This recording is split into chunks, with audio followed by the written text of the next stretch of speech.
Okay, I'm coming to you guys from Tampa, Florida tonight, or this morning. I'm on assignment, so I'll probably be on the road the next couple of videos. But I want to talk about what it's like just starting out. For anybody who's just, finished school, who are just starting an internship, whether that be a writer or a video producer, anything to do with media or news, especially in the modern era of digital media. So you landed your first job. And I want to talk about some of the things I struggled with, and I think what a lot of people don't appreciate, which is that there's two main components to doing a job in digital media. There's making good work and learning how to operate efficiently within a system. So, what do I mean by that? I'll talk about myself. My biggest concern when I first got my first media job as an intern was that I was not going to be good enough. I was self-taught, and I was really concerned that, my videos, I just didn't know what I was doing. I was a total fraud. These people were professionals, and, I was going to be quickly found out, and that was going to be the end of me. Well, that turned out not to be the case. Everybody around me liked my work, and I was able to keep up pretty quickly. And this was having even said I knew how to edit on Adobe Premiere, and I had never opened Adobe Premiere before in my life until I got this gig. I had just edited on iMovie and then a bootleg version of Final Cut Pro X. So let's talk about it's not so much the skills going in. You may feel inadequate if you've just graduated journalism school and you just got an internship and you're like, oh, I don't know if I'm going to be able to write well, or I'm going to write up to snuff, or I don't know if I'm going to know all the digital media lingo. And that's part of it, but my guess is that's not going to be your biggest problem. Your biggest problem is going to be going from school or from freelance or from doing things in your room to working at a big media company full of serious players. And that's what I mean by making good content is one thing, but the second half of the job, of any job in media, is learning how to operate efficiently within a system. And that's moving the ball down the line. Because in any large company, it's going to be a lot of politics, and there's going to be a lot of different egos and a lot of incentives colliding.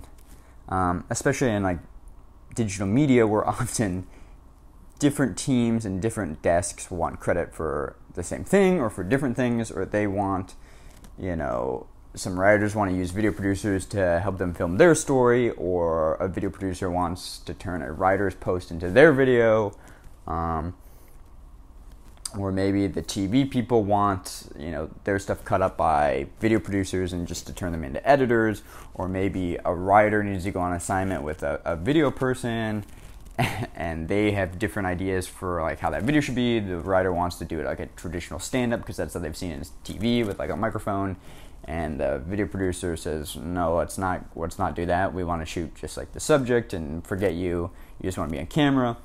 So inevitably there's going to be egos and different incentives colliding, and I think half of the job in any media company is learning how to get along with other people and how to understand what other people want and fulfilling what other people want to get your job done.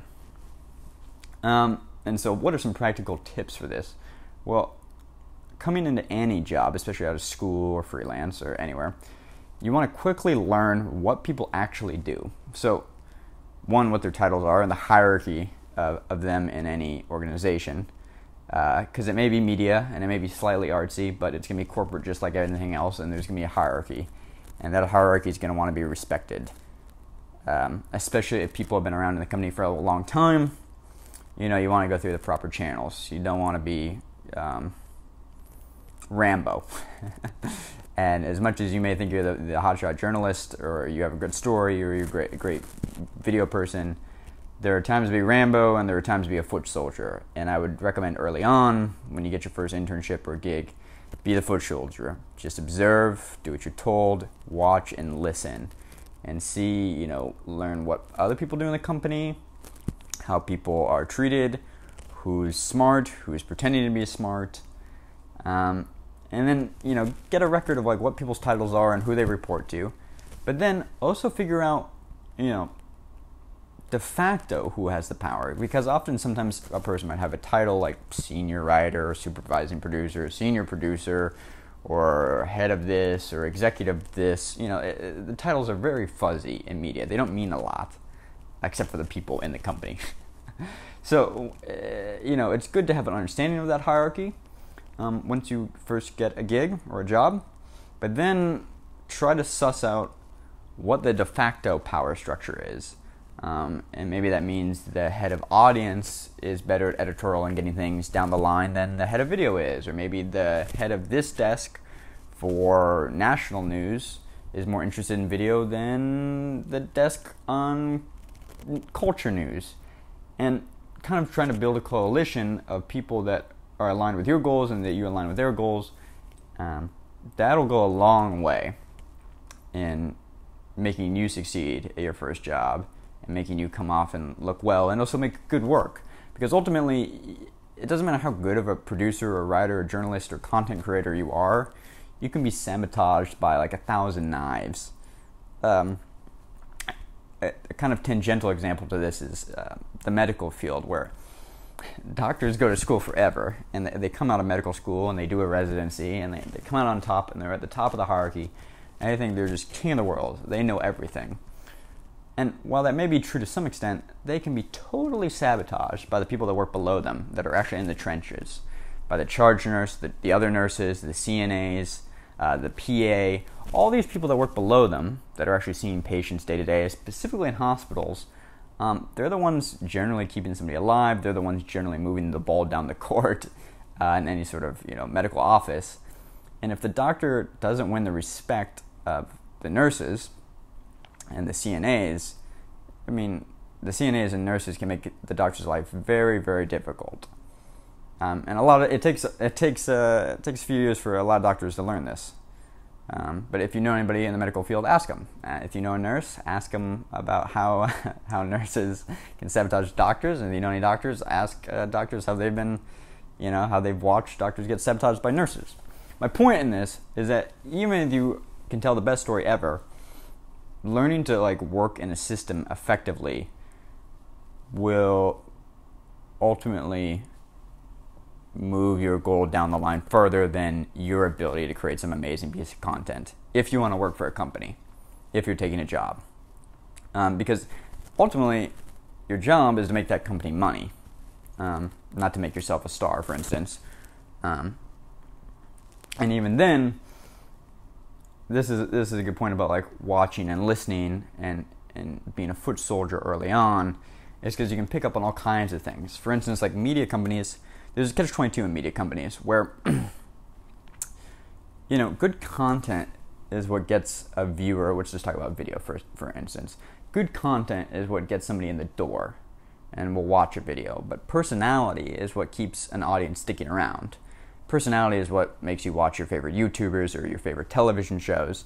Maybe an initial good episode, but you have to love the characters or the personalities to really stick around. And this is true in CNN's news to, Vice's series to, Friends, the television show. So, personalities play a big part for content and video. And media companies are aware of this, that, it's beneficial for them to have personalities that an audience likes, but at the same time, when they build up personalities, those personalities then have more leverage in the company and can leverage, more money, more power in the company, or can threaten to leave. And so there's a catch-22 where media companies recognize they want to build personalities, but the second time they don't want to build personalities because then it becomes a big headache for them in their corporate structure. They suddenly have to do a lot more money, or they risk losing, good employees. So sometimes you can save yourself a headache by trying not to be a star right away and just watching and seeing, learning how to move in the system effectively. And that's quickly learning, what people's titles are and what they do on a day-to-day basis. Okay, that's the writer for the culture desk, that's the writer for the national desk, that's international, that's politics, that's economics, that's finance. This person's, the head writer for this. This is the head of audience development. This is the executive producer for this series. This is the head of live television. This is the head of booking.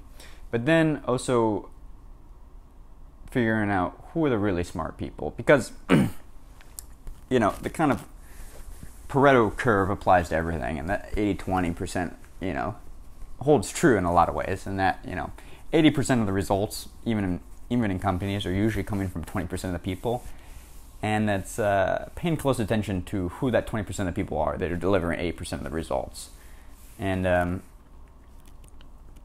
you know, getting along with those people. So that would be my advice, is that, like, yes, you know, make your good content, but ultimately, I don't think you'll worry about that quite as much as you perhaps are. What I would work on and study quickly is how to operate efficiently in a system, in a bureaucracy, in a, you know, in a corporate environment. And early on, that's going to mean, you know, listening and watching and being a good foot soldier, even if it feels like you're doing really rubbish assignments, you're making really dumb videos, you're making quick turn videos that who cares, or you're writing about stupid things happening on Twitter. That's every media company is like that. It's not going to be different anywhere you go. I don't care whether it's CNN or Vox or Fox or Attention or Bustle or Hearst or, you know, Der Spiegel. Everybody's got to pay the bills, and a lot of times it's going to be making a bunch of content you're not that interested in. So be a good foot soldier, learn how to operate within the system, and once you prove that you can operate in the system, generally you can then start to do what you want. Anyway, that's the thought for the morning or night. Have a good morning, you guys. I'll keep you posted from Florida.